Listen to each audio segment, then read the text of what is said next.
Diese Einstellung bringt dir mehr Siege in EAFC. Die Voreinstellung solltest du wie in jedem FIFA-Teil auf Wettkampf packen, denn dadurch musst du in jedem Modi nach den gleichen Regeln spielen wie ein Ultimate Team. Du kannst das also automatisch üben, aber hier bei der Schusshilfe, da gibt es eine Neuerung. Mit Hilfe gab es schon immer. Das empfehle ich dir, wenn du Gelegenheitszocker bist. Wenn du jetzt aber sagst, du spielst wirklich sehr, sehr oft, dann geh auf jeden Fall auf Präzision. Durch den Precision Shot, der neu ist in EAFC, ist deine Schusshilfe nur noch leicht unterstützt. Das heißt, du musst mehr darauf achten, wie du mit dem linken Stick zielst, wenn du einfach mit Kreis oder auf der Xbox mit B den Schuss auflädst. Wenn du das aber übst, und das wird dich am Anfang ein paar Chancen kosten und du musst es wirklich lernen, deswegen sage ich nur für Leute, die viel spielen, dann werden einerseits deine Schüsse präziser, wenn du das gemeistert hast, und so wie es hier auch steht, haben sie ein größeres Balltempo, das heißt, der Schuss ist schneller, höhere Schusskraft und die Wahrscheinlichkeit für ein Tor steigt. Das Abschlusstiming, lass das auf jeden Fall auf ein.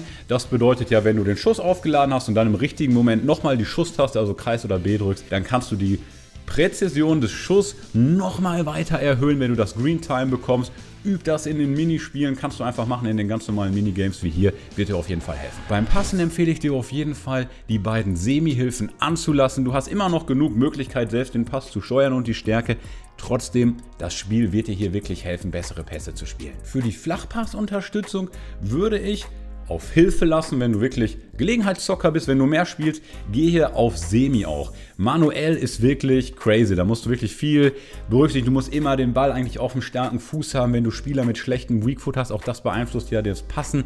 Also da würde ich dann manuell wirklich auf Semi lieber gehen, da wirst du wieder teilweise unterstützt, hast viel Kontrolle, aber halt ein bisschen Hilfe durch das Spiel. Das gleiche gilt für die Flanken aktuell und auch bei den Hefern, und auch bei den Heberpässen würde ich auf Semi gehen. Passempfänger festlegen bedeutet, wenn du einen Pass spielst mit X auf der Playstation oder mit A auf der Xbox, ab wann der Empfänger festgelegt. Aufladen ist der früheste Zeitpunkt. Sobald du den Pass aufgeladen hast mit X oder A, ist der Passempfänger festgelegt. Bei Animationsstart, sobald die Passanimation losgeht, festgelegt. Am allerbesten, das empfehle ich dir, ist spät. Da kannst du auch noch während der Animation den Passempfänger wechseln. Wenn du siehst, du spielst einen Pass, zielst mit dem linken Stick in eine Richtung, auf einmal kommt noch ein Gegner angegrätscht aus vollem Lauf, kannst du dann nochmal mit dem Linkstick woanders hingucken und den Pass zu einem anderen Spieler spielen. Das heißt, wenn du hier auf Spät gehst, hast du die größte Möglichkeit, mit allen anderen beiden Einstellungen klaust du dir selbst die Möglichkeit, noch Pässe anzupassen. Präzise Pässe, Empfindlichkeit. Eine neue Einstellung für eine neue Funktion in EAFC 24, und zwar,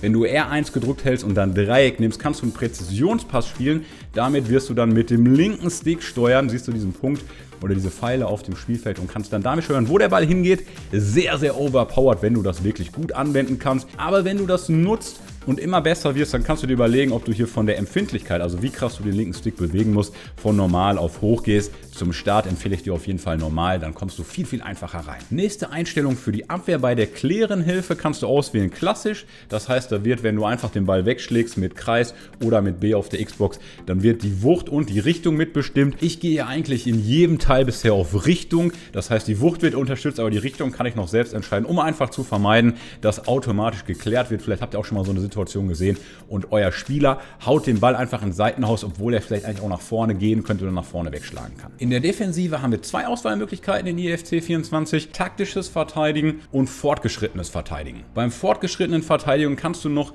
mit Kreis und mit X unterschiedliche Tackling-Formen ausführen. Ich habe das getestet, bisher hat mir das nicht wirklich viel gebracht, deswegen bleibe ich auf dem taktischen Verteidigen. Damit komme ich besser zurecht, da man das gewohnt ist und da ich eigentlich erst in den Zweikampf gehe, wenn ich nah beim Spieler bin und eine 100%ige Chance auf den Ball habe oder ihn halt umnieten will. Ansonsten versuche ich eher mit L2 und R2 gedrückt im Verteidigungslauf, im Abdrängen zu verteidigen. Das ist deutlich effizienter, als immer in den Zweikampf zu gehen. Wir kennen sie alle, die Passblockhilfe. Warum sollst du die ausschalten? Sie bringt dir viel, manchmal hat sie uns genervt in den alten FIFA-Teilen, aber lass sie auf jeden Fall an, sonst verzichtest du hier auf einen sehr, sehr großen Vorteil. Autowechseln heißt, soll das Spiel für dich automatisch den Spieler wechseln. Nur bei hohen Bällen würde ich nicht machen. Das ist eigentlich in der Regel ein Moment, wo du sehr, sehr intuitiv selbst wechselst. Automatisch würde ich auch nicht machen. Da landest du manchmal beim falschen Spieler. Da musst du schnell mit L1 oder mit dem rechten Stick wechseln. Dann bist du schon wieder zu spät dran. Deswegen, wenn du etwas weniger selten spielst, könntest du noch bei den freien Bällen machen. Denn hier ist es manchmal wirklich einfach. Denn du siehst dann ja, wenn der Ball frei irgendwo schon auf dem Feld ist, den Ball hast du eigentlich immer im Blick. Das heißt, wenn du hier dann automatisch gewechselt bekommst, dann bist du eigentlich auch direkt da in der Nähe des Balls, wo du hin möchtest. Mit der Autowechseln Bewegungshilfe unterstützt sich das Spiel beim Spielerwechsel. Das Allerwichtigste beim Spielerwechsel, wirklich Nummer 1 ist, dass du immer den linken Stick zum eigenen Tor gedrückt hältst beim Spielerwechsel, weil das bedeutet dann, sobald du zum Spieler wechselst, läuft er erstmal nach hinten, womit du ja erstmal nichts falsch machen kannst. Ich habe oft gesehen, dass Leute nach vorne noch zeigen zum Beispiel, sie wechseln dann den Spieler und der erste Schritt des neuen Spielers, den du angewählt hast, der geht dann raus. Das heißt, der Gegner ist einfach an dir vorbei. Wenn du ganz viel spielst und das mit diesem linker Stick nach hinten hast, dann geh auf keine.